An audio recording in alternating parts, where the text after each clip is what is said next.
In the evolving landscape of international cyber conflict, Iran has emerged as one of the most persistent state actors in the Middle East. Leveraging asymmetric warfare strategies, the Islamic Republic has developed an extensive cyber army that includes multiple advanced persistent threat groups such as Elfin, OilRig, Remix Kitten, Static Kitten, Cutting Kitten, and Rocket Kitten. These actors operate with different levels of coordination and are often linked to entities within Iran's intelligence, military, or paramilitary infrastructure. At the heart of this ecosystem lies a loosely structured entity known as the Iranian Cyber Army. The Iranian Cyber Army, ICA for short, first attracted international attention in 2009 when it defaced well-known websites like Twitter and the Chinese search engine Baidu. Many observers saw them as an effort by the Iranian government to demonstrate control over the digital space and to silence opposition voices. At first, the ICA appeared to be a loose group of patriotic hackers. However, over time it became more organized and closely connected to Iran's Islamic Revolutionary Guard Corps. Reports and leaked information suggest that the ICA's actions are not just isolated cases of hacktivism. Instead, many of its operations are centrally planned and supported by military-related organizations. The ICA plays several important roles in Iran's cyber activities. It carries out espionage operations against foreign governments, defense companies, and media outlets. It also engages in sabotage, especially against critical infrastructure in rival countries. In addition, the group spreads propaganda and disinformation and monitors Iranian dissidents both inside and outside the country. By the mid-2010s, Iran had developed a more formal cyber command structure. Military-linked universities and training programs began producing skilled cyber specialists. Today, the ICA is considered one of the most active state-backed cyber forces in the world, on a level similar to those of China, Russia, and the United States. Iran has also deployed a series of advanced persistent threat groups that act as highly specialized arms in its cyber strategy. These groups operate across different regions and target sectors ranging from energy and aviation to finance, telecommunications, and critical infrastructure. APT-33, also known as Elfin or Refined Kitten, is a state-sponsored group from Iran that has been active since at least 2013. It is particularly known for its cyber espionage campaigns targeting the aerospace and energy sectors, with victims in the United States, Saudi Arabia, and South Korea. Over time, APT-33 has also expanded its targets to include chemical companies, telecommunication providers, financial institutions, and healthcare organizations. APT-33 sends carefully crafted emails that pose as job offers, luring recipients into downloading malware such as TurnDub, Shapeshift, and PowerTone. Password spraying involves trying common passwords against many user accounts, helping the attackers avoid detection and account lockouts.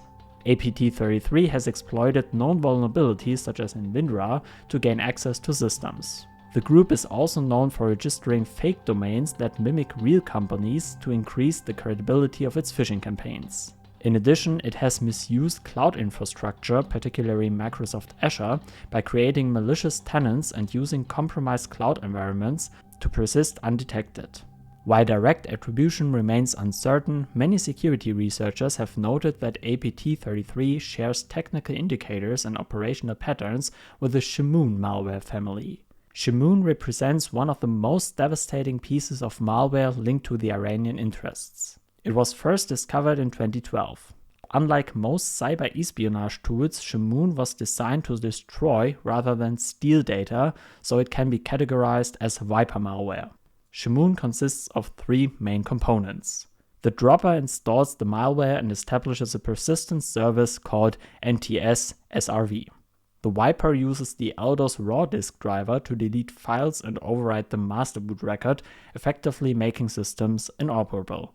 The reporter sends system data back to a command and control server. The most infamous use of Shamoon occurred in August 2012 when it killed around 35,000 computers at Saudi Aramco, one of the world's largest oil producers. A group calling itself Cutting Sword of Justice claimed responsibility and posted a manifesto on Pastebin, framing the attack as retribution for Saudi Arabia's involvement in regional conflicts. Quote, "We, behalf of an anti-oppression hacker group, that have been fed up of crimes and atrocities taking place in various countries around the world, especially in the neighboring countries such as Syria, Bahrain, Yemen, Lebanon, Egypt, and also of dual approach of the world community to these nations, want to hit the main supporters of these disasters by this action. One of the main supporters of this disasters is Al Saud corrupt regime that sponsors such oppressive measures by using Muslims' oil resources. Al Saud is a partner in committing these crimes. Its hands are infected with the blood of innocent children and people. In the first step, an action was performed against Aramco company as the largest financial source for Al Saud regime. In this step, we penetrated a system of Aramco company by using the hack systems in several countries and then sended a malicious virus to destroy 30,000 computers networked in this company. The destruction operations began on Wednesday, August 15, 2012, at 11:08 a.m. local time in Saudi Arabia, and will be completed within a few hours. This is a warning to the tyrants of this country and other countries that support such criminal disasters with injustice and oppression. We invite all anti-tyranny hacker groups all over the world to join this movement. We want them to support this movement by designing and performing such operations, if they are against tyranny and oppression, cutting sword of justice. End of quote. Although no new versions of Shamoon have been widely observed since 2018 and the malware is considered inactive by most threat analysts, it remains a textbook example of how malware can be weaponized for political and strategic purposes. Its technical overlap with APT33's toolset continues to fuel speculation about a deeper connection between the two. APT34, also known as OilRig, Helix Kitten, or Cobalt Gypsy, is another key Iranian cyber group that has been active since at least 2014.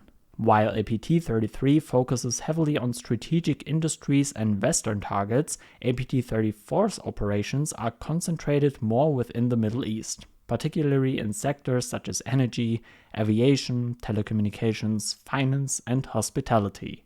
That said, the group has also been observed targeting organizations in Europe, North America, and Asia. APT34 employs a variety of techniques to carry out its cyber operations. One of its primary methods is spear phishing, through which the group sends targeted emails containing malicious attachments designed to install malware on victims' machines. In addition, APT34 frequently exploits known software vulnerabilities to gain unauthorized access to networks and escalate privileges. The group also makes use of a range of custom malware tools, including ISM Agent, ISM Door, Helminth, and Two-Face, which serve functions such as remote access, credential harvesting, and data exfiltration. Another notable technique is DNS tunneling, which APT34 uses to maintain covert communication with command and control servers and to exfiltrate sensitive data while evading traditional network defenses. What sets APT34 apart is its integration into a broader Iranian cyber ecosystem. It shares infrastructure, tools, and even personnel with other groups like APT33, Remix Kitten, and Rocket Kitten.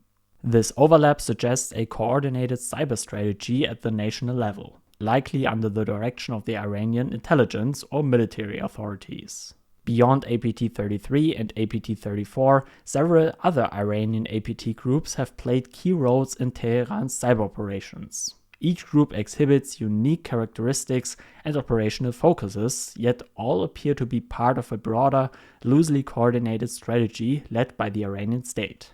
APT39, also called Remix Kitten, has been linked to Iranian's Ministry of Intelligence and Security and is known for its cyber espionage campaigns targeting the travel, communications, and IT services industries.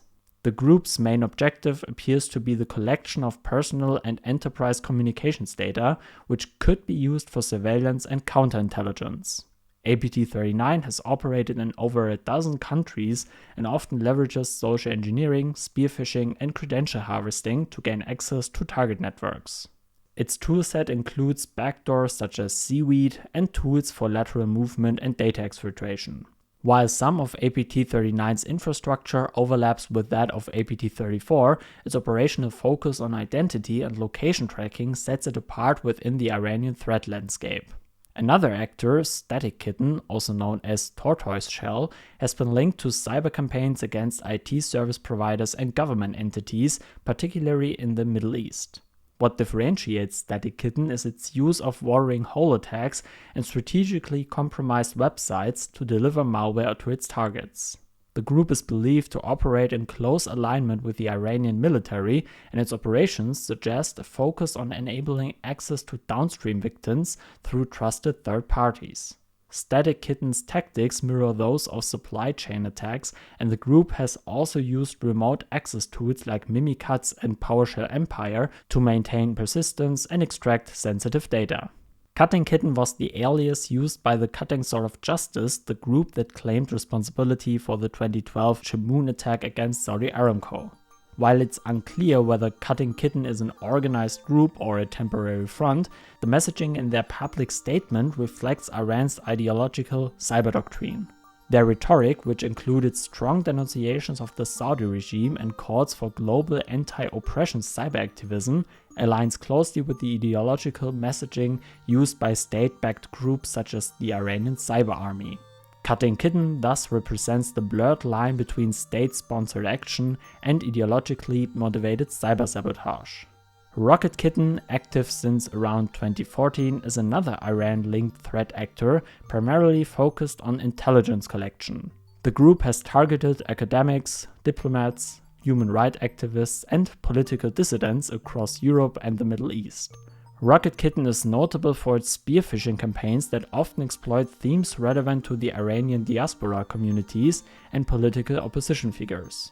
The group typically uses customized phishing kits and fake webmail login pages to harvest credentials. Its operations have been tied to efforts by Iranian intelligence services to monitor and disrupt the activities of exile groups, journalists, and policy experts who are critical of the regime. The operations of APT-33, 34, 39, Static Kitten, Rocket Kitten, Cutting Kitten, the Shamoon malware, and the Iranian Cyber Army illustrate how Iran's cyber strategy has evolved from early symbolic website defacements to highly coordinated campaigns. These actors now engage in a mix of espionage, sabotage, disinformation, and internal surveillance, demonstrating both technical sophistication and strategic intent. While APT groups like APT-33 and APT-34 focus on infiltrating critical infrastructure and stealing sensitive data, the Iranian Cyber Army plays a broader ideological and operational role, conducting information warfare and targeting dissidents at home and abroad. Together, they function not only as instruments of intelligence collection, but also as tools of geopolitical leverage, often used alongside Iran's military, diplomatic, and propaganda efforts. As phishing techniques become more refined, malware more destructive, and cloud environments more frequently abused, Iran's cyber operations continue to pose a persistent and adaptable threat. Understanding the tactics, techniques, and procedures used by these actors is therefore crucial for enhancing global cybersecurity resilience.